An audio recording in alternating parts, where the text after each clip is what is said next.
Welcome to Insightly. I'm Melissa McGinn. And I'm Jordan Walker. We're your hosts on a mission to empower executives and business leaders with the knowledge they need to turn data into a driving force for innovation. Join us every episode as we share real-world case studies and provide practical tips to unlock the full potential of your business through data and analytics. So if you're ready to transform your relationship with data, hit that subscribe button, because in the world of business, insight is power. It's April, the mid-April when we're recording this. We're in a new queue. We're in a queue. I'm feeling good about this queue, personally. I am, just because the sun is out. My personality's de-thawing. I mean, my birthday is the first day of spring, so I feel like my body comes into we are alive again. But 100%. I just need nature. I just hate winter. Yeah, I'm not a winter person. I'm not a snow person. No. And here where we're located, we actually got snow this year. We actually got fluffy snow. Yeah. But that's not typical. We're usually just ice. And the gross slushy stuff. Yeah. Well, I'm happy that it's April and warm. This week has been beautiful. Yes, and I'm just has. And this weekend is going to be hot. Is that good? To go? Well, I mean, this. So 70s weather I like, because during the day you get warm and you can put on shorts and a tank or whatever if you're you're not probably going to go swimming in the lake or anything, right. But you dip your toes in and whatnot. Yeah. Unless you're into that cold plunge thing. I'm not there, but power to y'all. That's the natural cold plunge. Yeah. But the reason why I like this season is because then at night it gets chilly. So here in Kansas, we can burn fires and fire rings and stuff. Whereas if you go camping in Colorado and whatnot, you've got fire bans. Okay. So, and I love sitting around a campfire, and I love cooking over a campfire. I love just having my little wine next to my campfire. So we're in the season of campfires. Oh, I'm here for it. Well, I think I never was really exposed to camping. Mm-hmm. So I had this preconceived notion that I hate it. Oh, I'll take you. I feel like I'm a glamper kind of gal. I just bought a camper you can stay in. Okay. Yeah. I just feel I don't know. I feel so extra, but I'm I just don't know if I could sleep in a tent. But I don't mind it. But growing up, road trips and going camping on the weekends, we were lake rats. We would go out to the lake almost every weekend during spring and summer. It was just our family deal. Yeah. And that's maybe why I just didn't have the exposure. And so I'm just I think I don't like it. But I just think I haven't tried it really as an adult. Yeah. Maybe we should do that. A little getaway. Yeah. Okay, so this is not related to data at all, but I heard a really good question this week, and I want to pose it to you because I don't know about you, but I get the ick from just really surface level networking conversations, and that's my job. I do business development and I have all those conversations, but I'm always looking for ways to make them just better, deeper, quicker, more enjoyable and less surface level. So this question really struck me because I felt like it was a way to get to know people on a personal level, and people just get really passionate about it. So the question is, if you had to get up on stage in front of a group of people right now for 30 minutes and talk about one topic not related to your work, what could you talk about for 30 minutes straight? Well, I think I just hinted at it, but it would be anything around hiking and camping. So right now, I think off the cuff, I could talk about all of the Kansas state parks that are really kind of considered hidden gems that a lot of people don't really know about, and how many state parks we really have. Is there a lot? Oh, there are tons. And there are state parks in lake areas and wildlife areas in super small towns that people would just drive on by and not even realize that there is this gorgeous lake in the middle of it. One of my hidden gems that I discovered actually during the pandemic years. I grew up going out to an area called Canopolis Lake here in Kansas. It's right outside of Lindsborg, if anybody knows what I'm talking about. Canopolis, totally my jam. They've got a lot of really cool hiking trails out there. It's more limestoney kind of environment. Cool little features that you can go look at. But I think I've found my new favorite state park, and it's in Toronto, Kansas, which was never a place on the map that I ever considered. And it's called Cross Timbers State Park. So for people in the Wichita area that might be lake rats and they go out to like boat, they might know of Fall River State Park because it's like 20, 30 minutes before you would get to Cross Timbers. Fall River's great. It's a great family zone. It's kind of, to me, it kind of feels like it's meant for like RVs and boating more than like tent camping and things like that. But Cross Timbers to me is like such a little hidden gem. You can go there on a Memorial Day weekend. Wow. Okay, now that I'm saying this, y'all better not flock there. But like you could show up there on the holiday weekend and still find a place to camp, whereas probably not at a Canopolis or a Cheney or an El Dorado or something like that. But Cross Timbers, great campsites, full, like tons of like tree coverage. So like during the hot months, you got good shade. If you're a birder, tons of birds. Are you like a birder? I've become a birder. Oh. I'm on the backslide to my 40s. I am now in my birding era. They've got some decent like hiking trails too that like kind of take you in and out of like the canopy area and into like the prairie and stuff like that. And so, I mean, if you're like a big hiker and you love like mountains and whatnot, like I'm not going to sit here and convince you that Kansas can necessarily compete with that. But I do think that Kansas has a lot of beautiful areas, and some of those little hidden gem state parks that nobody ever thinks about have some of the best little viewpoints that you wouldn't know are there unless you go and try them. I'm inspired. Yeah. I won't say I'm at my birding area yet, but I also did see an ad that made me stop this week of an automatic bird feeder. Yeah. And I was like, oh, that's cool, because I can appreciate putting that in your backyard and just kind of seeing what comes. Yeah. Well, there are a lot of statistics that also show that just listening to bird song can lowers anxiety levels. And nature in general can really ground you, you know, when you're getting away from all of the distractions. But even just like sitting in your backyard, turning off all of the devices and just listening, that can lower your anxiety and make you happier. Oh. So I say get that automatic bird feeder, girl. Okay, birds, I see you. Well, what would you talk about for 30 minutes? Well, I don't think I've talked about this on the pod, but I have 2 small kids, and I could talk about sleep training for 30 plus minutes. I'm very passionate about the topic, and I feel like it's very misunderstood. Yeah. And slightly judged. And you gotta love topics like that. And I think it's like one of the best things that's ever happened to my kids is that they can put themselves to sleep. They're able to wake up in the night and go back to sleep. And it's just, you know, for a working parents, like just a huge, I need my kids to be able to sleep. Person. Yeah. And so I think one of the big misconceptions is that the old school way of sleep training, that like our parents' era, there was like one book that they all followed. Yeah. And it was just like the cry it out method. Yeah. And that's not really what I'm talking about. It's like a hybrid way of teaching your kids actually how to soothe themselves and how to, you know, go put themselves to sleep.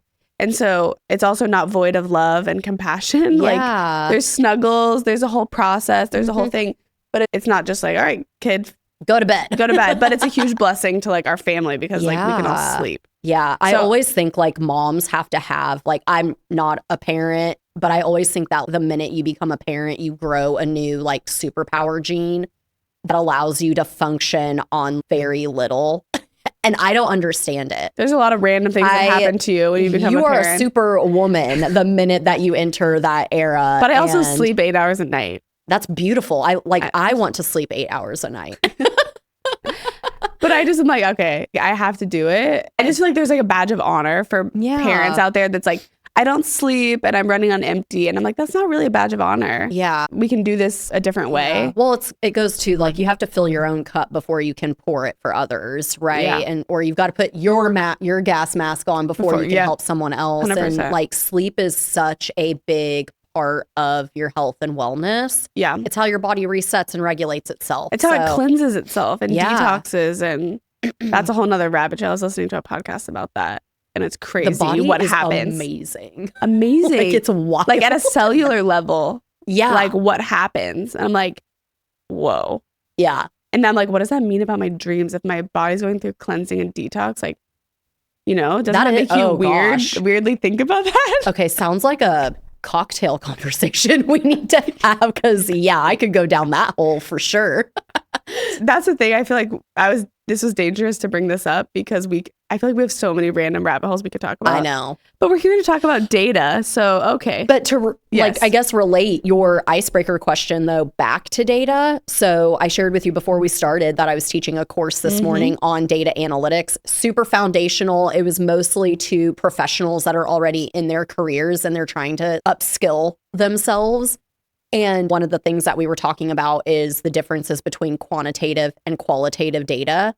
From a business development and a sales perspective, the more you can understand about your customers and not just focused on how they operate within your sales process, the deeper relationships you can actually build and potential other opportunities that you might be able to find.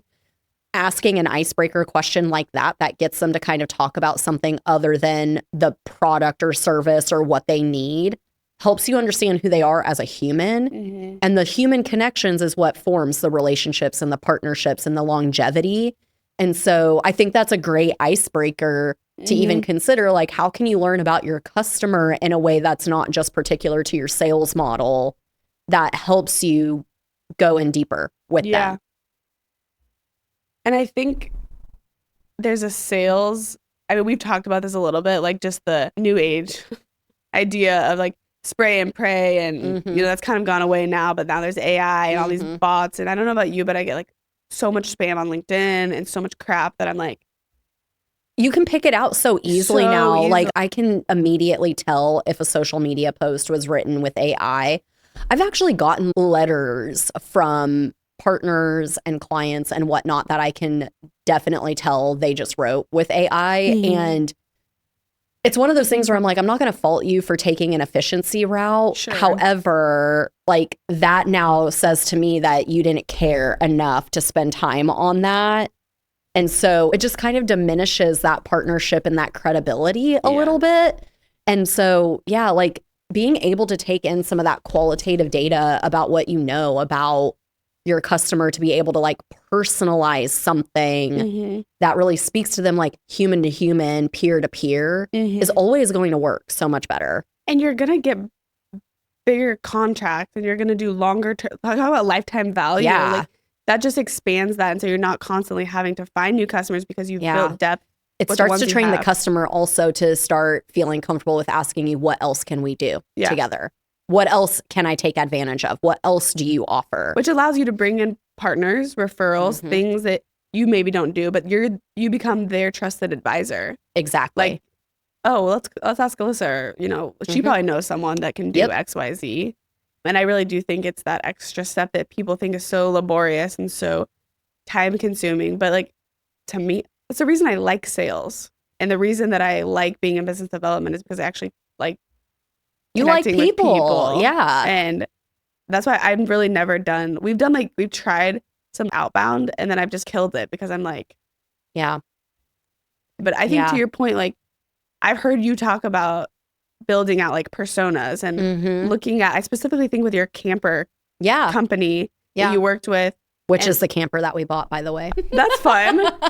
Like, I remember you laying out like, here's where they are, here's what they like. And just like a very full view of that person and not just limited to like their professional life. Yeah.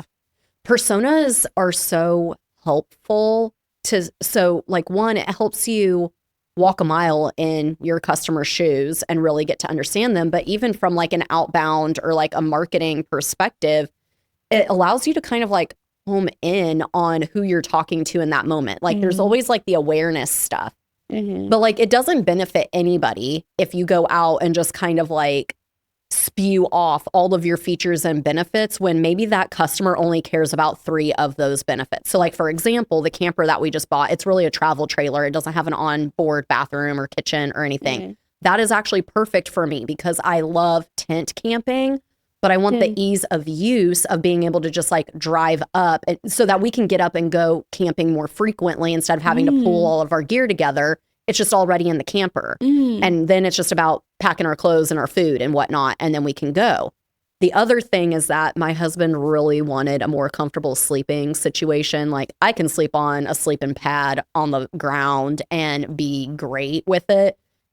He's older now and has back problems. So now we need some cushy. So this one has a queen, like an actual gel queen mattress in it. So it's like we're sleeping at home when we're in it, but I still get the amenities of like tent-like experience with it.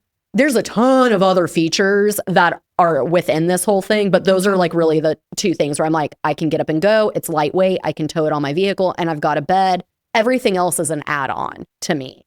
For other people, though, that are maybe more experienced campers, they might want to know more about the differences between like how does your configure, like how does the chassis compare on this versus an Airstream or, you know, like a tag trailer or something like that. Yeah, like I don't need to know that information right now, you know, other people might. So personas are great because then it also helps you, like, you don't have to tell everybody every little thing immediately. Right. Wet the whistle. Let them get comfy and ask you questions. Yeah.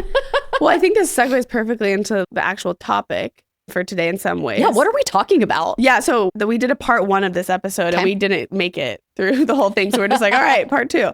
Previously, we had talked about data monetization strategies. Yes. We had talked about direct monetization strategies. What we meant by that was selling your data to third parties, putting it online on marketplaces, putting it in industry reports, some way where you're taking the data you've collected and selling it to others directly, and you're making money off of that. So basically using your data for an additional revenue stream. And what we didn't get to was indirect monetization strategies, which is how can you use your data to still grow revenue or increase profit, but internally within your business. So that's the area I tend to live in. Yeah, this is kind of, I know we've actually talked about this on stages together and on panels, because this is kind of where it all started for both of us. The Wheel of Innovation. The Wheel of Innovation, yeah. We'll link that below. But I think, okay, let's see, 1, 2, 3, 4 different ideas for how you can use data to, and I'm sure we'll have others. Yeah. Can increase revenue, or I would say increase margin too. Yeah. It's not just about top line revenue. And actually, you'll see the Wheel of Innovation pretty well laid out in these examples. The first is enhancing existing products with data-driven features. That's why I thought this was a perfect segue, because it's really adding personalization, it's adding customization based on user behavior. Yes. So it's kind of a mixture of probably qualitative feedback data with maybe some like product usage data product too. Usage, what people are using, what they're asking for, and anecdotal from the salespeople, what they're hearing, and just enhancing products that you've already made and just making them better. Apple's a great example of that if we just want to call out an easy thing that people can hold on to. I actually used this example earlier this morning where you'll get those alerts sometimes like on your laptop or whatever of, do you want to automatically report this to Apple? And you're like, yep, please, like I'm good with it. Well, it would be fascinating to see inside of Apple's operations, because they've got this entire data warehouse full of that feedback loop that's just automatically occurring. And so they're able to use that to like fix immediate glitches that might be happening on the devices. But then they're also able to take in the quantitative data to show, okay, well, where are the themes? What themes are we seeing that like are creating hurdles or obstacles that we need to resolve for the next iteration? Yeah. Which applications are failing or not loading? Yeah, I love this topic because it's also like, okay, if you do have a product that you can monitor how people are using it, or you're getting the qualitative data, like you might find out that they're using your product very differently than what you intended it for. That can open up a whole new target market, new verticals, for you as well. New use cases. Yeah. And that's innovation within itself without having to actually like reconfigure your product. It's just, how are you going to market it after that? I'm sure also based on the questions that they're receiving, like, I want to do this. Can it do that this way?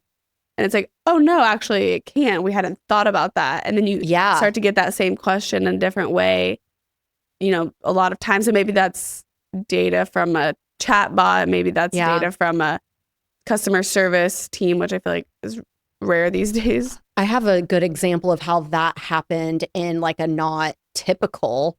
So when I first launched my business, you know, you have to go through and like get all your things pulled together. And one of those things is you need a business bank. Like, where are you going to bank? Right. And I am not the kind of business where I needed to take out a loan or anything. I just literally needed a place for my business money to go.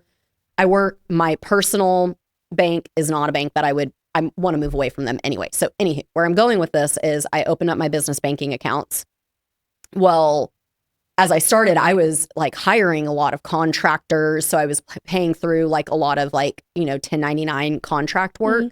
At that point in time, though, like the contractors would have to send me their invoices. And then depending on how they prefer to get paid, you're paying through portals that are taking an extra percentage or adding an extra percentage. Like Stripe. Yeah, like Stripe.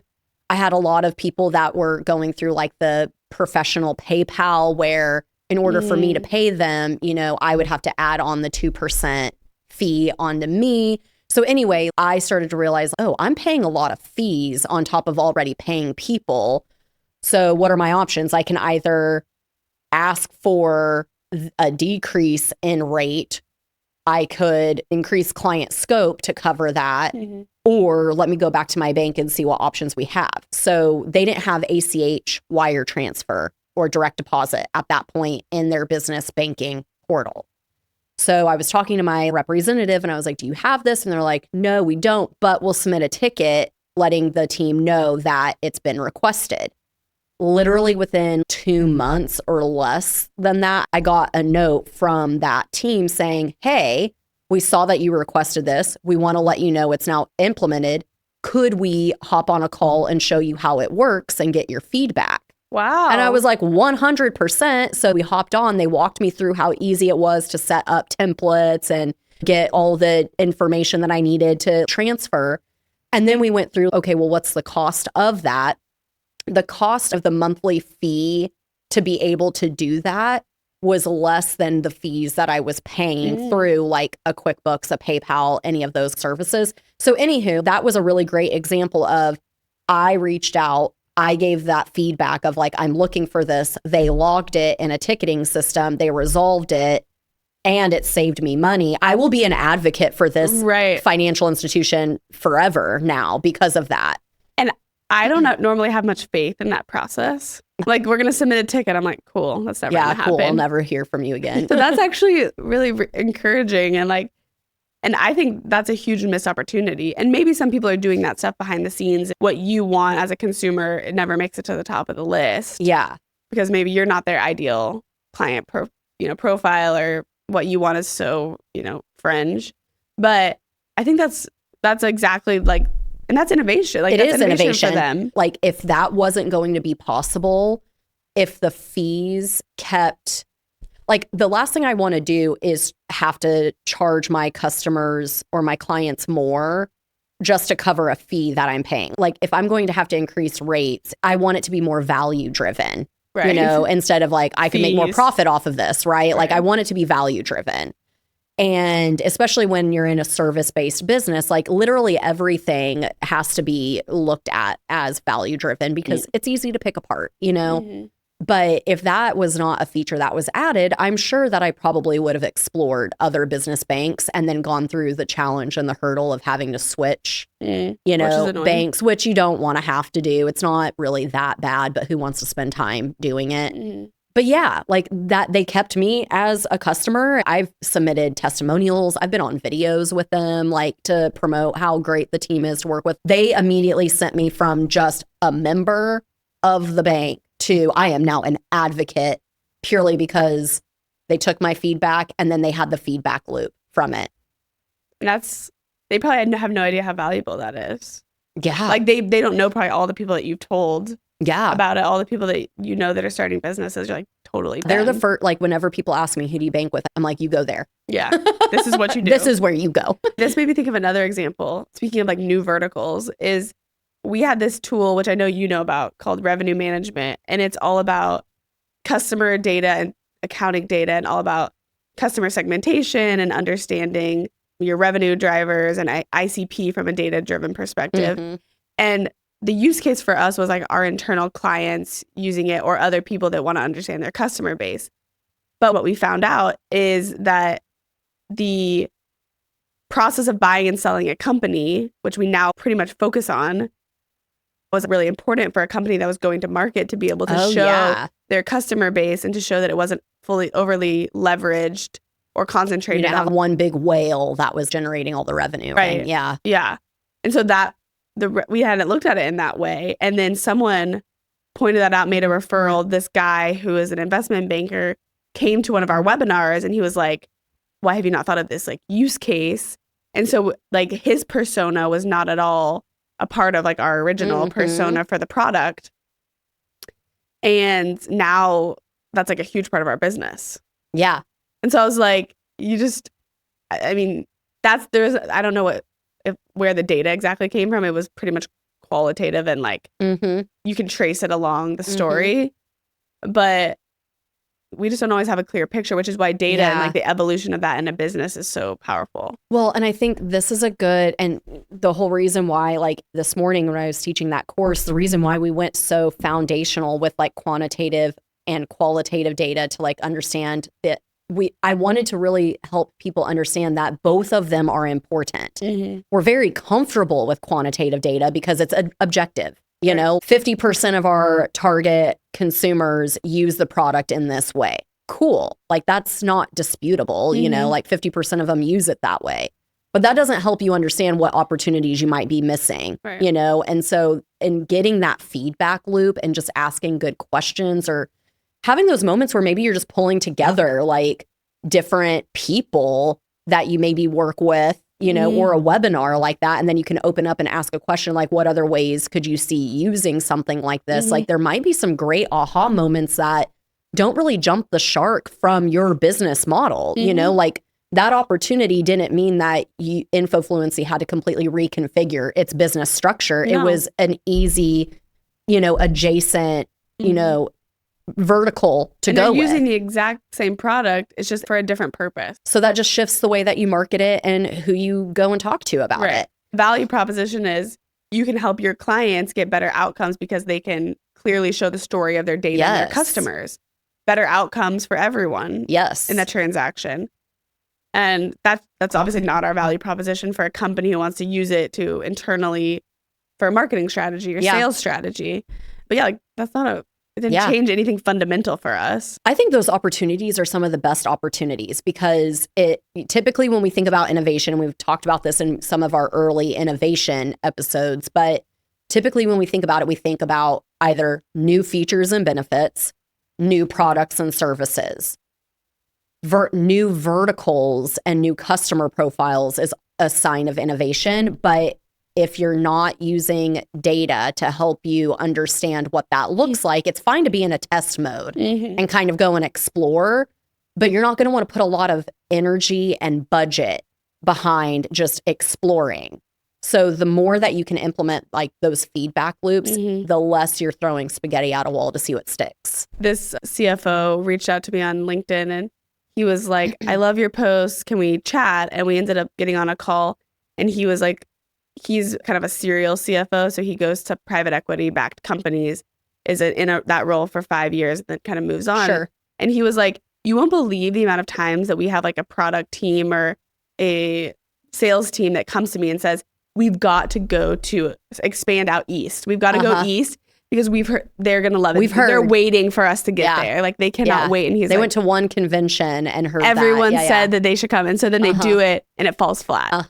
He's like, I cannot tell you how many times I've seen like some version of that story. And I was like, you know, the question is, well, was there any data? And it's like, okay, well, there actually was a little bit of qualitative data potentially. Yeah.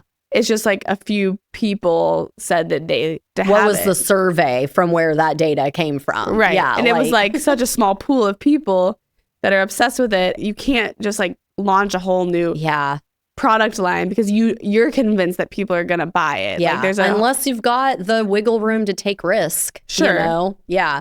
But instead of having to go completely off of assumptions, you can look at your data sources to understand, okay, well, if we're getting it from a small pool allow that to help you understand, okay, what budget are we going to put toward this? What are the measurables that we're going to put toward this to see if we're closing in this small pool and identifying other growth opportunities? Because if you can't, identify that within a certain time frame, then maybe it's not worth continuing to try. Well, it's like, what's the next step of validation? Not like, let's do it.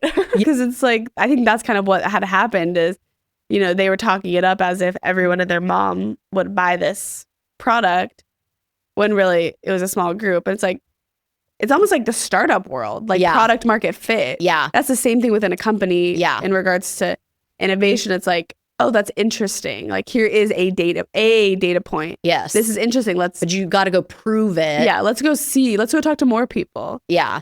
Before we just like spin up a new division or they hired like 5 new people to like start this office. Yeah. That's a big investment. So you're talking probably, I don't know, $1 million at least to like have a few people and get an office. Yeah. And then all of the marketing and outreach that comes with that. Yeah. Interesting. So, all right. So that's one way that you can innovate within your company. We got one down.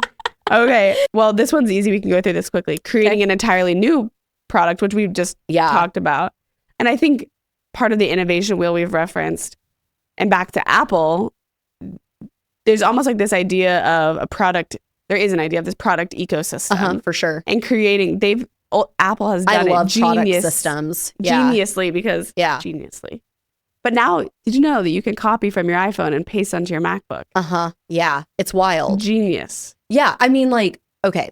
I will never not buy one. My laptop is probably like, she is a 2015. So, tech years. She's a grandma. She needs to probably get moved into an elderly home. Yeah. But I mean, all my job, like my whole job is on the internet, so it's not like I really need a lot of storage. So as I've been like thinking about, okay, I probably need to get a new laptop. Like she's showing signs of wearing down, she doesn't hold a charge as well, like all these things. And I'm like, but I just really don't like want to spend the money on. It's not even a matter of like whether I can or can't. It's just like, I don't want to, And then just set it back all up again. Yeah, exactly. That's really what we're talking about here is the time it takes to get it all back to what I want. Yeah. Somebody was like, why not just get a PC? And I was like, how? Absolutely dare you. And I'm like, no shame if you really love your PC device. But I don't think I could live without AirDrop. I do so many presentations. I need AirPlay because that's how majority of the places that I'm doing presentations can mirror on screens, Like I already have a workflow. I don't want to change my workflow unless I absolutely have to. So Apple is going to convince me to drop more money on another product, and I will keep that for another 10 years, hopefully, as well. Like I have gotten my investment back for sure, but and it's funny that AirPlay it's just a small product. It's just one little thing, but it's really what's holding me. Yeah, I'm sure that's different for different people. I mean, for me, it's like so I have AirPod. I mean, I have you got the AirPods. You also have the Apple Watch too. Apple Watch, MacBook. Phone. Yeah, I'm deep. I'm so deep. But I also have like over the head Bose headphones, which I love. Yeah. But they just don't connect as easily. You know what though? Like, okay, so here's my one annoying thing. And so we just talked about some good examples of user experience. Like, because I don't have to work extra hard to screen mirror, or if I want something off my phone and onto my laptop, boopity boop, AirDropped in, copy paste, all of that kind of stuff. My browser settings are like saved. To where if I like go into Chrome on my laptop versus my phone, like those are all like very great ease of like use, Okay, but the AirPod and like the headphone connection thing, bane of my existence. Like if my phone and my laptop, if like let's say that I just had my AirPods connected to my laptop, but then I start like doing whatever on my phone, my AirPods will want to connect to my phone, even though like I've turned off whatever setting it is to just like always connect to the last device, and then I will manually reconnect it to wherever it needs to go. The other night I was laying in bed and my home office is right next door to our bedroom, and I was listening to my AirPods, like a book, I was connected to all of the things through my AirPods, laptop, my phone, and then also my phone was on connected to our JBL at one point in the day. I lay down. My phone was off at this point. I'm settling into my slumber. All of a sudden, my laptop starts blaring some tribe called Quest. And I'm like, what is happening? And I get up and I'm like, how did this just randomly start playing? And it's because my Spotify was connected on one of my devices. And I think my cat jumped on something. I did not know where the problem started, but that connectivity piece of things, I was like, okay, I don't want that. Whatever feature that is, turn that off. Sometimes it's too good. Yeah. You're like, no, I was listening on here and I want to listen on here. And you're trying to make it easier for me. But I have that happen too. Because I also have a Mac desktop. Yeah. In the office, I have the desktop and that's where I listen to music. But then I'm also just texting on my phone. Yeah. And then I get on a call and my headphones are connected to my phone. And I'm like, you guys are trying too hard to make my life too easy and it's making it hard. So because Apple does have the mechanism to kind of track how people are using it and what's happening, on a positive, all of these ease of uses that we've received are because of how people they've been monitoring how people want to use it and how they can make it even easier. Another example that's kind of in the same vein of things is, well, actually, let me just make sure that I am on topic here since we kind of went on a little bit of a tangent. Okay, creating new data-powered products or services. Okay.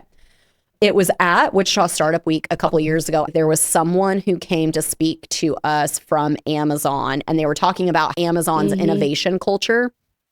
I really appreciated that topic of conversation because they were talking about data governance and the ability of letting multiple people in the organization have access to the data so that they can be innovative and what their process is. Anybody in the organization can bring up an idea and potentially go from bottom of the chain to being the director of this new product. One of the case scenarios where this happened is the guy was telling a story about how somebody was looking at the consumer behavior of people who are shopping on Amazon. Where else are they also shopping online to book an order, what have you? One of the many things that they uncovered was that there was a common theme that people who ordered food-like products on Amazon were likely shopping at Whole Foods Market.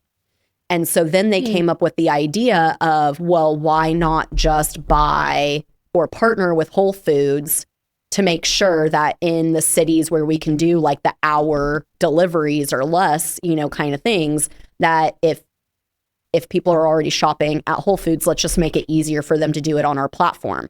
They were also solving for the nobody likes going to the grocery store. More people on Whole Foods were actually ordering online and then picking up their groceries. Well, we're shipping and delivering already. Why not make that easier for them? You don't ever have to go to the grocery store. You can actually order from your favorite grocery store. Now just order off of Amazon along with all of your other doodads. And we're just going to drop it off on your doorstep like we would with anything else. Look at where they are now. They're now an online grocery store, Which I love going to the grocery store. I don't mind it. I just like to browse and see what's new. I love me some Aldi browsing. Aldi is my jam. The weekly finds aisle. And every week there are new finds. And the cotton candy green grapes are the best at Aldi.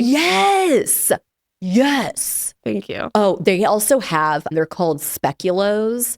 And they're literally like Biscoff cookies, but Aldi versions, and they're bigger. Oh, they are so delicious. With coffee? Yes. Get you some speculoos. Speculoos, okay.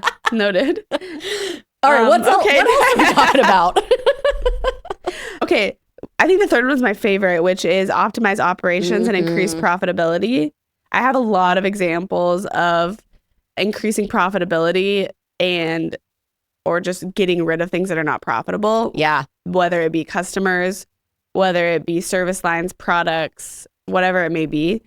And I mean, optimizing operations, I think there's a whole tons of ways you can do that. Yeah. I'll tell a quick story about profitability. So we have a client who does home health. Oh, yeah. So they go to, there's these certain things where they need to go and have a nurse come to their house or a physical therapist. But the problem they were running into is they were billing insurance, and insurance has cutoffs for different types of diagnosis codes. Yeah. And so with a certain diagnosis code, insurance would cover 3 visits from a physical therapist. And then let's say a different diagnosis code, it was like they actually cover 6 months of someone coming to their house. Yeah. So they were starting to run into like losing money on some of their patient types because of obviously billing insurance is just like a huge pain. Yeah.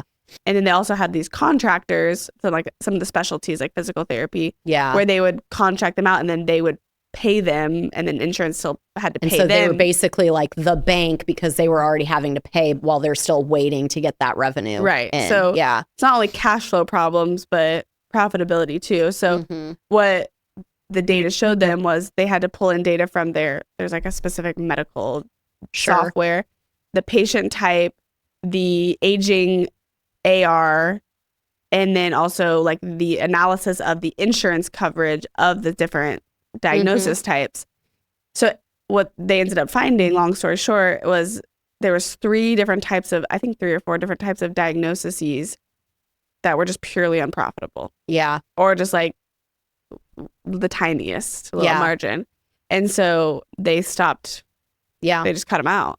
You think about that as kind of, it's like, well, they're not directly making more money or adding revenue, but they are increasing profitability, which increases cash, which then can be put into things that are more revenue generating. Well, I can imagine in scenarios like that, there's always the conversation of, is it a lead loss or is it just a loss? You know, kind of a thing. Like, and so that's where matching it up with, I mean, home health might be a little bit different because you have a very specific need that may be short term, it may be long term. But like if you're looking at it from, okay, well, it's only like a 2-month tops service.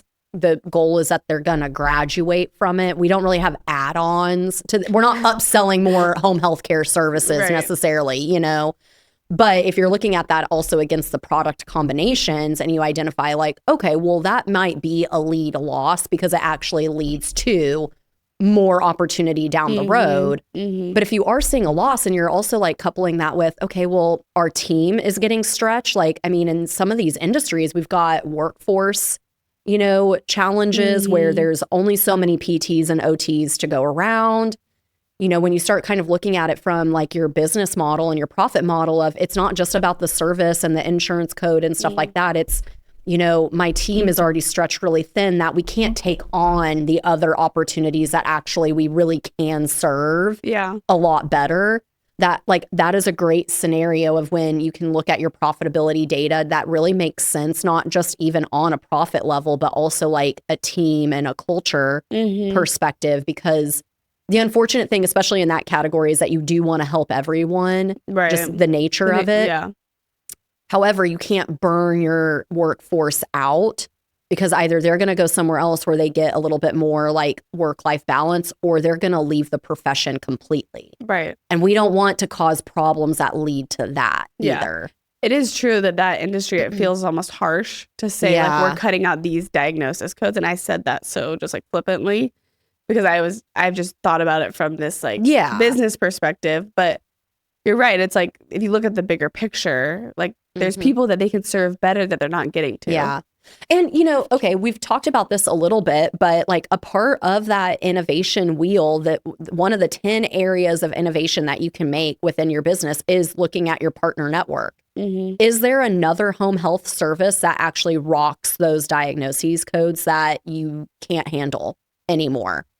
Make a referral to them. Maybe you get a little bit of a kickback on it or something. Like if you are in that situation where, and I love compassionate business owners in that realm, like, but we all also have to know that we can't save everyone. But in this situation, if you've got a network of other resources that you feel confident in referring to, that actually helps you in the long run, because maybe that particular patient really doesn't need you beyond a couple of months, but maybe one of their family members might at some point. And because you provided not only the direct care for them, but you became that trusted advisor as well, that can come back in dividends, you know?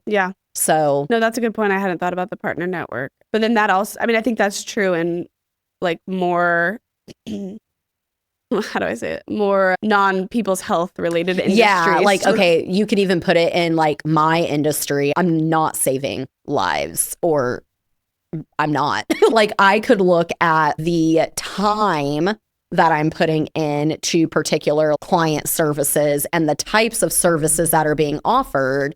There are some that lead to longer relationships versus those that may only be like 1 to 2 month long gigs. The ones that are 1 to 2 month long might be easier. Like, how do I want to phrase this? Like, it's good revenue. Like, I'll never say that it's not good revenue, but if it's not a direct client relationship, it's actually not profitable because we're literally like using the entire scope in order to provide the service. Yeah. And then it's just kind of like, cool, thanks, see you later. It's fun work. Usually it's like research and putting together just like some insights for people. It's good. It's fun. But it takes away from the longer term engagements that are actually a lot more profitable, because the more that we understand about a customer's business, the better we can be. And we also aren't having to start from scratch. Like, once we kind of get, you know, the basics, then we can really use our time and energy very well. And I would say too is, like, I've heard you say to other marketers, like, there isn't really like a silver bullet. Like, you come in and figure out exactly what's going to work and you just like deploy it and it works. It's like, it feels like it's a very iterative process. Like, well, here's kind of an assumption we have. Let's kind of see what that leads to. Let's try this and this. Or like, let's put a strategy in place for a year. Yeah. So it's like the longer term relationships actually lead to higher ROI for the clients and for 100%. Yeah. too. Yeah. I had that conversation with one of the individuals in the class this morning where we were kind of talking about, well, how do you talk to clients about the results that they're seeing? And the biggest thing that I can share there is, well, you have to set expectations up front. Like, if you wait until the back half of that conversation, it's always going to be a challenge, because then you have to explain what the different metrics are, why you think these results are good, blah, blah, blah, blah, blah. Well, if you're trying to put a strategy direction together or like an annual plan, the starting point should always be, what data do you already have that we can look at? Like, if I'm showing from a consumer behavior, like doing some consumer behavior research, that these are platforms that your audience is on, here's how frequently, this is what they're doing on those, I can pull that information, but I also need to look at, well, how are you already activating some of these platforms? Because if your platforms, let's say 90% of your target market overlaps on YouTube, and here are the things that they're doing, but you don't have a YouTube channel, you've never done any video, I'm probably not going to recommend that you start on that platform. You know, we're probably going to look at, okay, what are some of the other areas so that you can start getting the wheels on the track a little bit. And then maybe we see that as an opportunity to build up as we go along, or it supports why you need to put some paid media out there to reach those audiences. Yeah. And I'm assuming that's not just something that you discovered. No, I mean, it takes us in our process, like, we don't actually like start on anything without a discovery session. And typically what that discovery always includes is a customer journey mapping workshop where we get, okay, from your perspective, who are your customers? We have like a whole audience definition session. We talk about, from our perspective and our experiences and what we know, what does that journey look like? We're doing an audit on all of their platforms in the background, and then we're coupling that with consumer behavior research. So then we can come back and say, okay, here's kind of what we think is happening from an internal perspective. Here's what's actually happening. Here's areas that you're doing really well in already. Here are areas that we need to optimize. So little dials to be turned. Here are things that you're completely leaving on the table. And so based on all this, what your audience wants, what they need, blah, blah, blah, then here's how we would recommend going forward. But that alone, depending on schedules, like if we can kind of do things like boom, boom, boom, that's at least a month and a half of work before we can even put a plan together. And so like for companies that call and want us to turn something around and like, I need an ad campaign pulled together and it needs to launch in 2 weeks. what you're asking for is a package service and we're not it. And that's fine if that's what you're truly working. Partner network? Yeah. You could refer that out to someone else? Like if you already have an idea of what you think you want and you're not willing to like go through the process, then I'll point you in a few directions of people. Or just say, sorry, not us, if I don't have a great recommendation for it. But otherwise, if you really want long-term results and a sales and marketing platform that is sustainable, that allows you to scale or allows you to optimize along the way, this is how we go about it. And so that's why we typically work with mid-size organizations, because they're a little bit more patient. That's good. Yeah.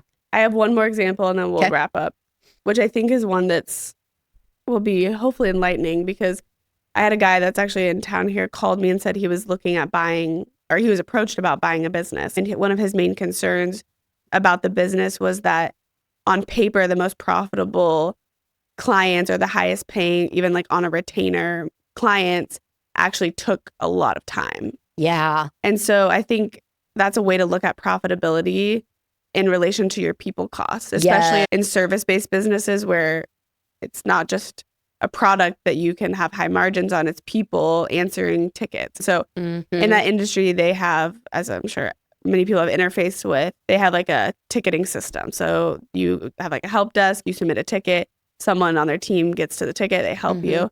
And so he's very wise. He's been in the industry for a while and was like, I don't want to just look at the top 5 customers. I also want to pull the data from their help desk system and look at how much time and how many tickets have they submitted over the course of, the past 12 months in relation to the revenue. Yeah. So are they on a large retainer and we're, doing our typical services and they're really submitting pretty few tickets that take a lot of our people's time? Or are they paying a really small retainer and they're taking a ton of time? So I think that there's a lot of times people can look at top line revenue or even at profit margin and not really understand how it can be optimized because of when you look at, I guess, the cost of goods sold or however you want, the indirect labor cost, like that, it doesn't really tell the full story. Yeah. And I think that kind of goes into that like the profit model and structure conversation too, where, maybe these customers are actually really great, like you want to be able to help them, but the retainer model is actually what's not feasible for your business anymore. So maybe it's okay, maybe we need to reconfigure how our retainer model looks moving forward. Retainers are great if on some months you might be really heavy on help desk tickets, but then other months you're really low, so you're actually making a lot of profit off of that because you're basically just on call essentially when those things come through. Paying to retain you. Like especially in a service-based scenario, we don't do retainers anymore at Bondfire because it does, like, where does the line get drawn? And it really had nothing to do with whether or not we felt clients were kind of abusing the privilege or anything. Like, I don't want it to come across like that at all, but it really came to, well, the retainers that we have are really taking up all of our team's time. But we're not like, but we still need to grow in order to make this sustainable long term. And so when we started kind of like realizing that, okay, retainers were built on like a certain number of hours, but we're actually averaging almost like double what that looks like now. I mean, a lot of faults on our end for not like trying to have better conversations throughout that process, but it brings up like, in that case, no, services feel great. Client types are awesome. The way that we're selling it doesn't make sense for us anymore. Yeah. So, and you just named, like, there's a lot of different factors. It's not always the model, but sometimes it's the customer type. It's not, but you won't know. That's the point of all this. You won't know until you're digging into, I think a lot of this comes down to customer and financial data, which we've talked a lot about. But that was a long episode, so we're going to cut it off there. I'm not even going to do number 4 because we've kind of already like talked about it. I'm going to link the innovation wheel because I feel like we referred to it so many times in here. And I think it's just, no matter what type of business you're in, it's really helpful especially as, we've talked about technology just progressing at the pace it is. Like innovation and just taking some of these methodical approaches to innovation is going to be paramount, I think, especially in some of these sleepy industries that haven't really been shaken in a few decades. The thing that I like about this conversation is that it reminds us that innovation doesn't just occur within product and service, features and benefits. There's a lot of things within your business that you could be optimizing that actually increases your bottom line. 100%. Yeah. That was good. I'm going to leave it at that. That's the pod. See you next time.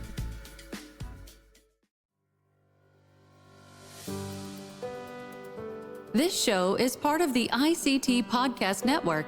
For more information, visit ictpod.net.